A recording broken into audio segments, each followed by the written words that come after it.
കഥയുടെ തുടക്കത്തിൽ നമ്മൾ കാണുന്നത് നമ്മുടെ കഥാനായകനായ ഹെൻറിയെയാണ്. ഹെൻറി ഒരു പാവപ്പെട്ട വീട്ടിലെ കുട്ടിയാണ്. ഒരു നേരത്തെ ആഹാരം വരെ അവർ കഷ്ടപ്പെട്ടാണ് ഉണ്ടാക്കുന്നത്. അവൻ ഇട്ടിരിക്കുന്നത് തന്നെ കീറിയ വസ്ത്രങ്ങളാണ്.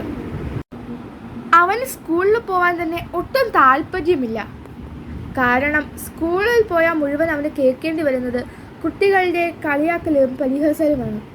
അവൻ പാവപ്പെട്ട വീട്ടിലെ കുട്ടിയാണ്, അവന് കഴിക്കാനൊന്നുമില്ല, അവന് കീറിയ വസ്ത്രങ്ങളാണ് എന്നും പറഞ്ഞ് കുട്ടികൾ അവനെ അവഗണിക്കാൻ തുടങ്ങി. അവൻ അതെല്ലാം ഭയങ്കരധികം വിഷമമായി. അവൻ സ്കൂളിൽ പോകാൻ തന്നെ മടിച്ചു. അടുത്തത് നമ്മൾ കാണുന്നത് നമ്മുടെ കഥാനായികയായ ആലീസിനെയാണ്. ആലീസ് വളരെ നല്ല കുട്ടിയാണ്. പറഞ്ഞു വരുമ്പോൾ നമ്മുടെ ഹെൻറിയുടെ ചേച്ചിയായിട്ട് വരും.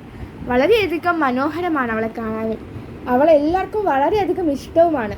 നല്ലവണ്ണം പഠിക്കും, കാണാൻ സുന്ദരി, ടീച്ചറിൻ്റെ പെറ്റ്. എല്ലാ കാര്യങ്ങൾക്കും എല്ലാ കുട്ടികളും ഇവളുടെ അടുത്താണ് പോകുന്നത്. എന്നാൽ ഹെൻറി ആലീസിൻ്റെ അനിയനായിട്ട് പോലും ഹെൻറിനെ ആരും മൈൻഡ് ചെയ്തില്ല. അവനത് ഒരുപാട് വിഷമമായി. കുട്ടികൾ അവൻ്റെ മാല മോഷ്ടിക്കാൻ നോക്കുകയാണ്.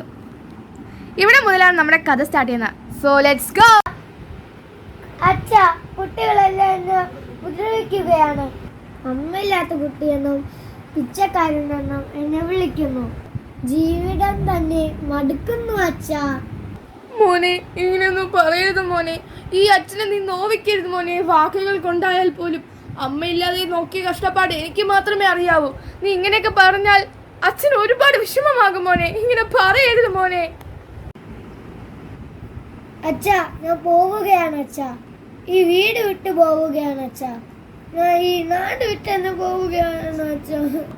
അച്ഛാ, എനിക്ക് സഹിക്കാൻ പറ്റുന്നില്ല അച്ഛാ. അച്ഛാ, ഞാൻ ഒരു നല്ലൊരു നിലയിൽ തിരിച്ചു വരും. എന്നെ കാത്തിരിക്കണം അച്ഛാ. മോനെ പോവല്ലേ മോനെ. അയ്യോ മോനെ. നീലവേ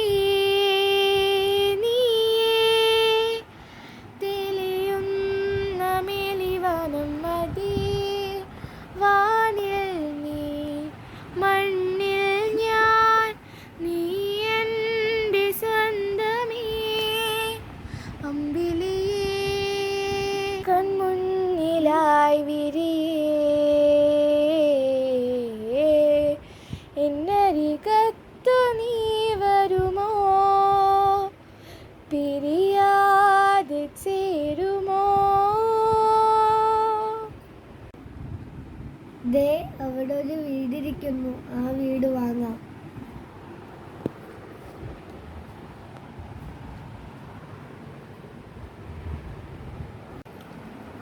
So look me in the eyes, tell me what you see. Perfect paradise, tearing never seems. I wish I could escape. I don't wanna fake it.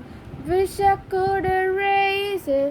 Make your heart believer I'm a bad lawyer, bad lawyer. Now you know.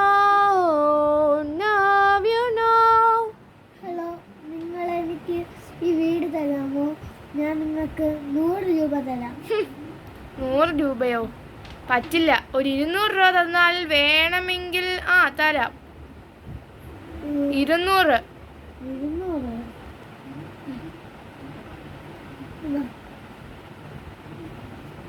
എടുത്തോളൂ. Thank you.